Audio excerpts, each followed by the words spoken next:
أخرج منها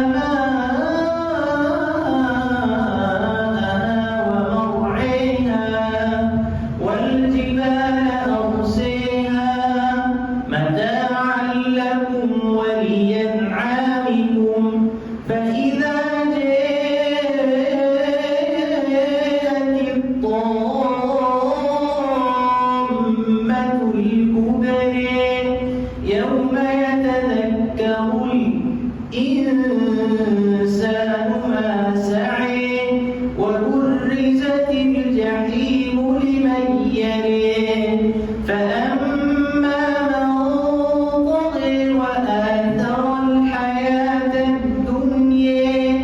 فإن الجحيم هي المأوى وأما من خاف مقام ربه ونهى النفس عن الهوى فإن الجنة هي المأوى يسألونك عن الساعة أيان مرساها فيما أنت من ذكرها إلى ربك منتهاها